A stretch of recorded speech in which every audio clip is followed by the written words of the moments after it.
I remember the heat of the November sun pressing down, even through the white canopy strung over half the high school courtyard. The students in their dark gowns were fidgeting, itching at ill-fitting collars, grateful for any excuse to laugh or whisper behind their hands. My mother sat in the fifth row, eyes shining, as I walked up to the microphone to deliver my graduation speech, which, until the week before, had only existed in a series of crossed-out lines in my battered notebook. The principal smiled and stepped aside, nodding for me to begin.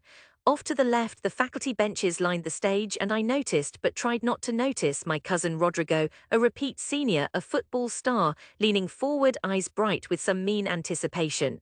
I clutched my small stack of index cards and spoke.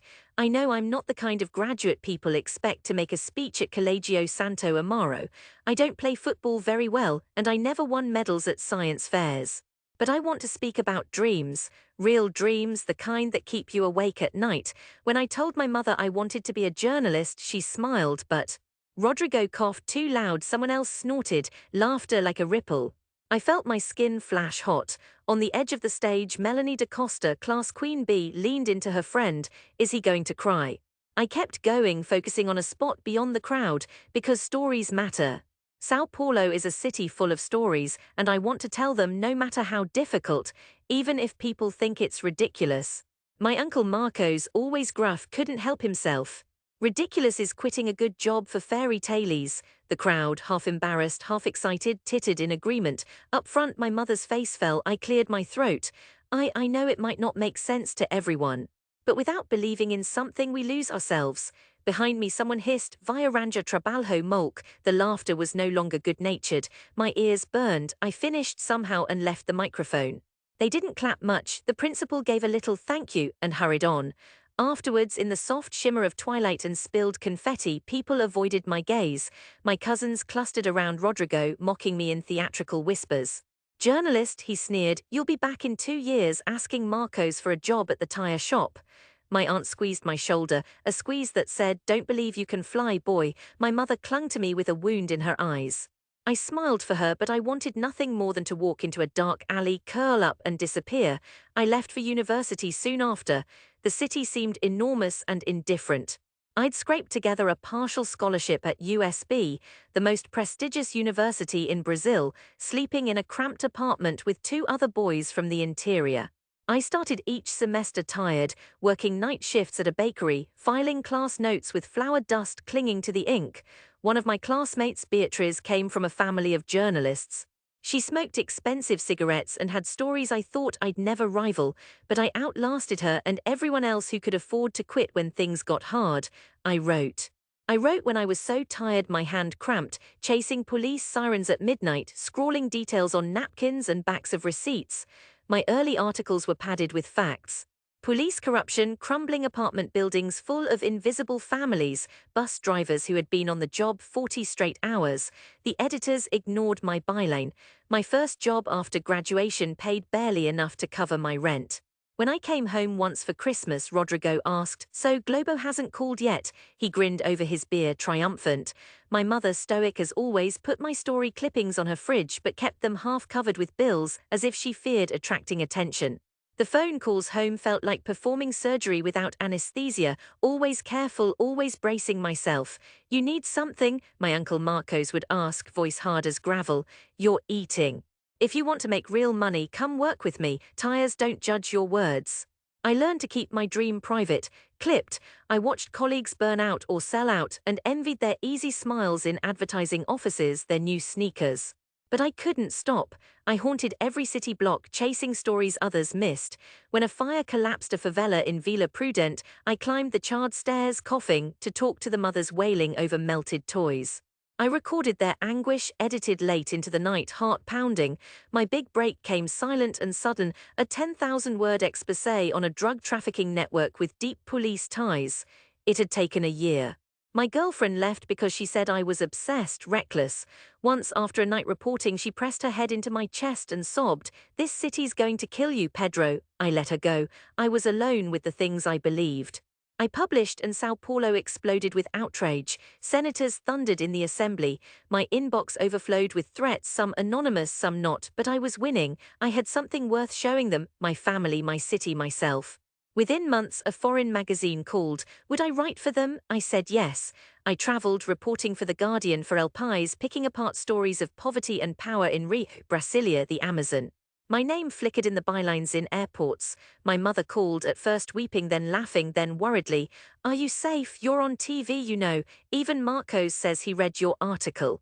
He was angry, of course. I moved in growing orbits, London for months, Bogotá, then back to my roots in São Paulo. My dreams were no longer just mine. I could smell the paper ink that printed my words. I saw my story quoted on the evening news. It wasn't all triumphs. Bad things stuck to my nerves, men beaten for being in the wrong place, police staring at me with two pale eyes.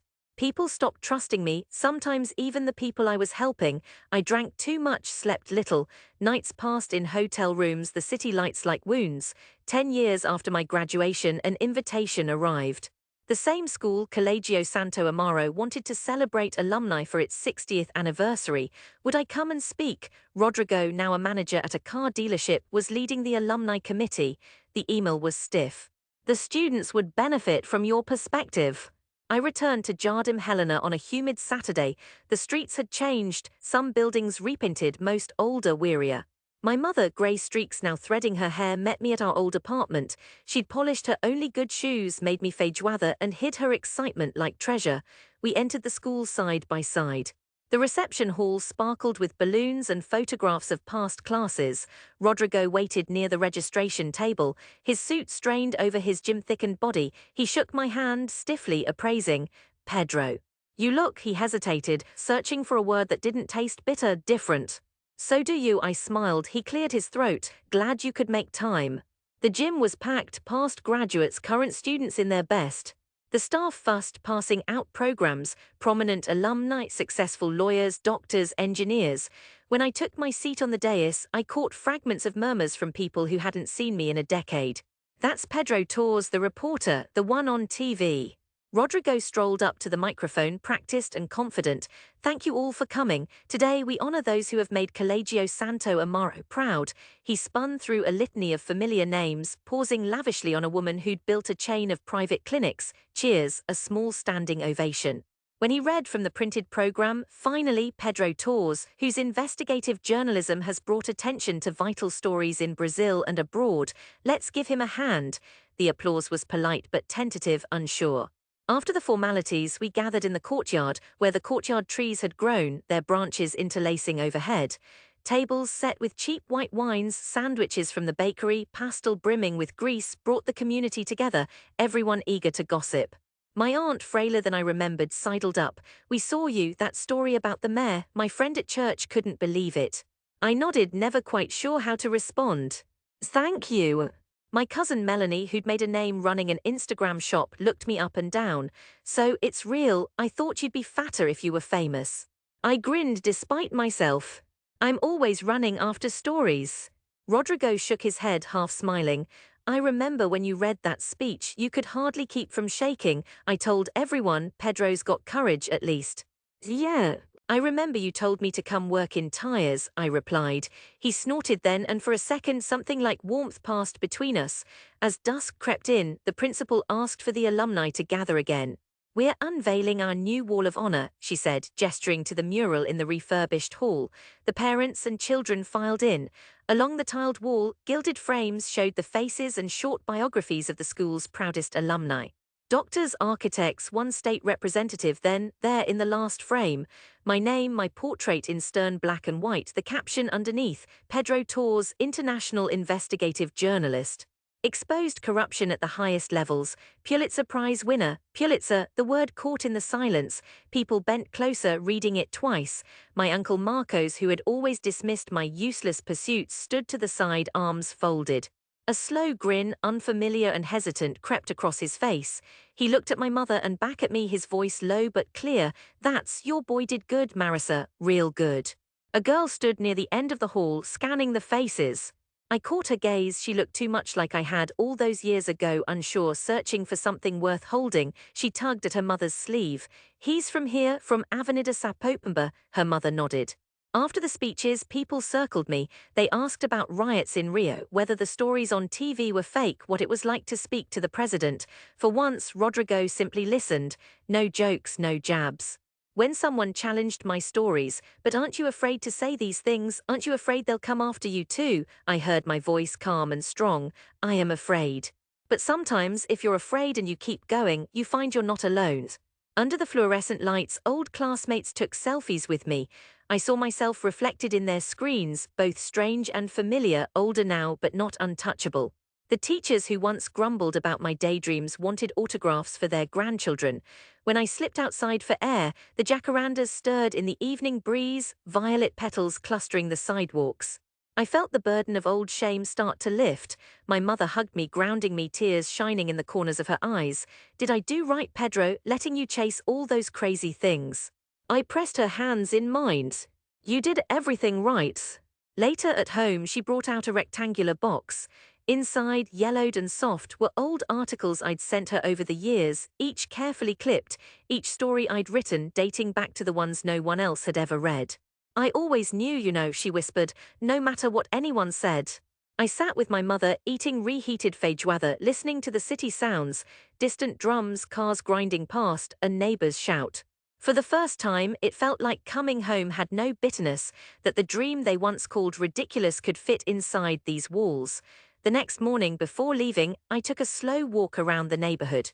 The market stalls erupted with voices, shouts, bartering, quick laughter. The butcher recognized me, called out a greeting.